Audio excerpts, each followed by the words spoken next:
When Donald Trump became president, some people were concerned, weren't they, that it would bring the world to the very brink of Armageddon. And now from Armageddon's brink, we bring you the truths. Day 201 of the Trump administration, and it started out normally enough. This guy's doing the news from 1950s, isn't he? I didn't think we did news like that anymore. Day 922. By afternoon, though, he had used superheated, cataclysmic language as a counter threat to North Korea. North Korea best not make any more threats to the United States. I think someone's told him to stop doing that thing with his hands because he's really very self-consciously going like that with his mouth. North Korea, but not threaten the United States unless you fire fury. He's got a little bit of a problem with the old grabby crappy. Keep them hands where I can see him, Donald. They will be met with fire and fury like the world has never seen. I think that this kind of macho posturing is an interesting manifestation of the general rage that brought Donald Trump to power. I see Donald Trump as a carbuncle of wrath, that it was an unexpressed, unconscious sort of pustule of anger that has now risen to the surface. Many people feel angry, some for legitimate reasons, some for reasons that are a little bit bogus, that they've been trained to feel. If people were constantly fed subtle racist messages, subtle homophobic messages, subtle homogenous messages about the rightness of whiteness. Even now I look out the window of Leicester Square and I can see a child kicking at a pigeon. In human nature is the potential for cruelty, is the potential for brutality. If it's not correctly marshalled, it will express itself. What we're seeing now, Donald Trump, is a sort of the manifestation of wrath. Fire and fury is right on both sides of it. Unconscious rage is coming to the surface. This is a time of transition and transformation. I think it's generally a positive thing if it doesn't lead to a nuclear war, in which case any unconscious developments may become somewhat secondary. He has been very threatening beyond a normal statement. One of the things I like about Donald Trump is his way to make global news and geopolitics sort of conversational. It does seem like some peculiar murder in Successville, Stella Street condensation of global affairs. He has been threatening. It sounds like he's talking about a dispute just with some bloke. But ultimately, dynamically, that is what's happening. And as I said, they will be met with fire, fury, and frankly, power.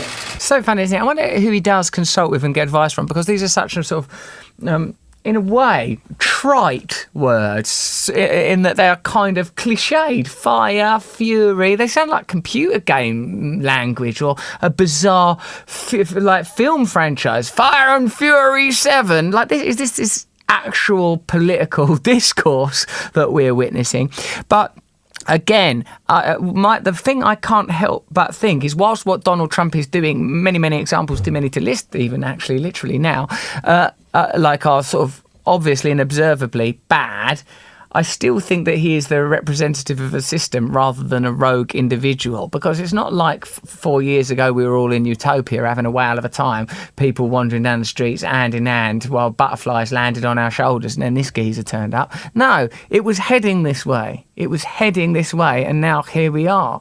And it's easy to be nostalgic about Barack Obama because he is comparatively, he seems like within the domain of the human, charming, elegant, and all of those things. But my general feeling is that these external avatars of power are less important than the power itself. And while there have been some changes already, like some of the stuff Trump tries to do, the healthcare things get blocked, let's see what actually happens, how much of this is bluster. But then I do remember saying Donald Trump can't be president of the United States, and it turns out that he is. The likes of which this world has never seen before. Thank you.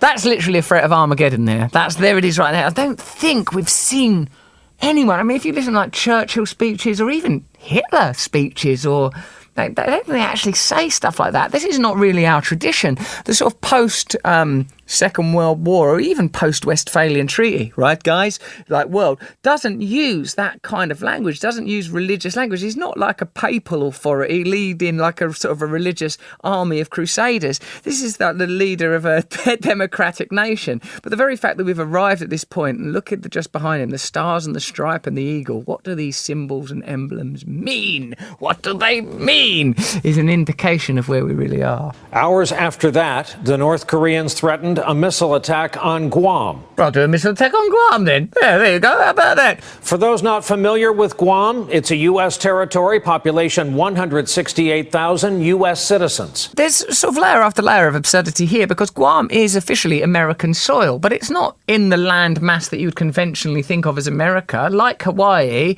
where Barack Obama was born, Donald. Like, it's a separate, tangential mass. It's over there, sort of near North Korea. Now, that, in a sense, it's odd, isn't it, that there's a bit of land over there in the Pacific Ocean that's regarded as American soil. That's America, that is it? Oh, yeah. What is America?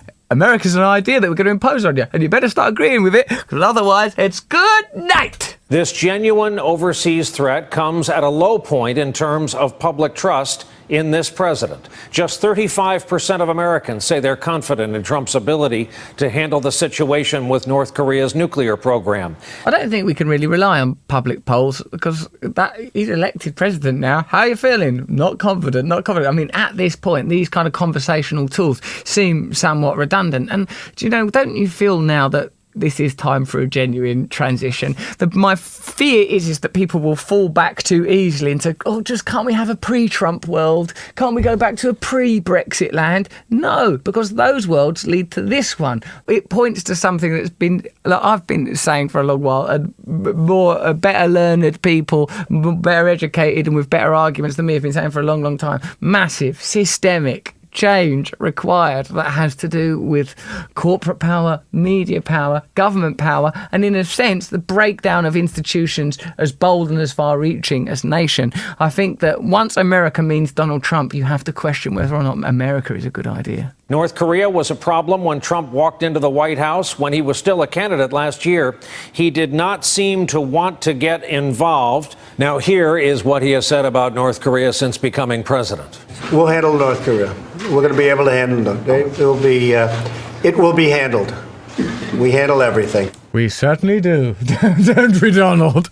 Some things that we shouldn't be handling by all accounts. And I don't mean, I suppose, that like America is an exceptional example of the problems of nationalism and global marauding. Of course, Great Britain, one of the early imperators of this idea of, let's go around the world nicking people's stuff, enslaving people, selling people, killing people, doing what we want. I'm looking now at two Union Jacks flailing in the wind in 2017. So many of our ideas that we take for granted, that we don't look beyond, need to be radically challenged. The world needs to change significantly. Donald Trump is merely a symptom. But I hope that the office of presidency is not vested with the kind of power that we superficially assume, and that personal characteristics, such as the fragility that this on TV talking head expert described, isn't really bestowed upon political leaders, that true power operates differently, and what we're dealing with is superficial, while be important in some areas of Trump's bizarre presidency, shows of power rather than actual power itself. But if there is a nuclear war, that'll prove me wrong, and that'll be the worst aspects of Armageddon. I was wrong about that. True News, subscribe here.